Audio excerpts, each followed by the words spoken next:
Hi നമസ്കാരം. ഞാൻ അപ്പുക്കുട്ടൻ കടുമേനി. കൂൺ കൃഷി വിളവെടുപ്പാണ് ഇന്ന് ഞാൻ നിങ്ങളുമായി ഷെയർ ചെയ്യാൻ പോകുന്നത്. 20 ദിവസം മുന്നേ നമ്മൾ ചെയ്ത കൂൺ വെണ്ട ഇത്. അതിൽ നിന്ന് ഇപ്പോൾ നമുക്ക് ആദ്യത്തെ വിളവ് ഇന്നായിട്ടുണ്ട്. ഇത് പെല്ലറ്റ് ചെയ്തതാണ്. ഇവിടെ അത്രേ ഉള്ളൂ, 2, 4, 6 പാക്കറ്റ് ചെയ്തതാണ്. അപ്പോൾ അതിലിപ്പോൾ ആദ്യത്തെ വിളവ് മിനിയാന്ന് കൂണുണ്ടായി, ഇന്നേക്കത് ഏകദേശം ആയിട്ടുണ്ട്. പുറത്തൊന്നും വെച്ചിട്ടില്ല, ഞാൻ ഈ മേശപ്പുറത്ത് തന്നെ വെച്ചാണ്. അപ്പം ഇങ്ങനെയും കൂൺ കൃഷി ചെയ്യാം. നമുക്ക് വലിയൊരു മുറി ഇതൊന്നും വേണ്ട, ഇവിടെ ചെയ്യാം നമുക്ക്. അപ്പോൾ അങ്ങനെ ചെയ്തതാണ്. ഇതിൻ്റെ ആദ്യത്തെ വിളവെടുപ്പാണ് ഞാൻ ഇപ്പോൾ എടുക്കാൻ പോകുന്നത്. നല്ല രീതിയിൽ തന്നെ വന്നിട്ടുണ്ട്.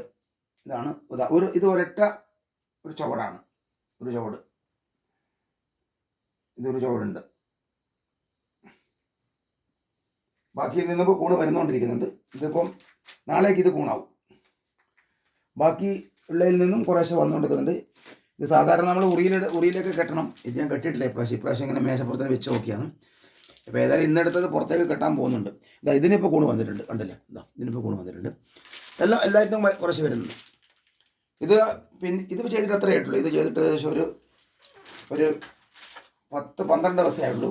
ഇത് അന്ന് ഒരു പാക്കറ്റ് ബാക്കി നമ്മൾ ചെയ്തതാണ്. ഇത് ചകരിയുടെ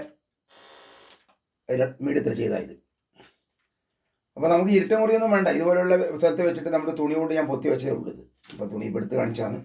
ഇത് ഇവിടെയും വെച്ചിട്ടുണ്ട്. ഇവിടെ ഇപ്പോൾ ഏകദേശം കണ്ടില്ലേ?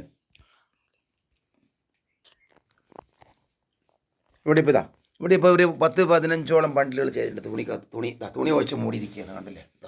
കണ്ടോ?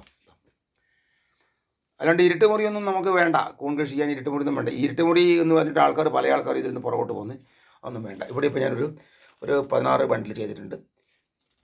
ഇനിയിപ്പോൾ നമ്മളത് ഒരു 20 ദിവസം കഴിയുമ്പോൾ നമ്മുടെ അടുത്ത് പുറത്തേക്ക് പോകും. അപ്പോൾ ഇതുപോലെ നമ്മൾ നിലത്ത് വെച്ചിട്ട് അവിടെ നമ്മളിങ്ങനെ തുണി കൊണ്ട് മൂടിയാലും മതിയാവും. തുണി കൊണ്ട് മൂടിയാലും നമുക്ക് ആവാം. ഇതൊക്കെയാണ് ഇന്നത്തെ കൂണ് വിശേഷങ്ങൾ. മറ്റൊരു വീഡിയോയുമായി ഞാൻ വീണ്ടും വരുന്നതാണ്. എല്ലാവർക്കും നമസ്കാരം.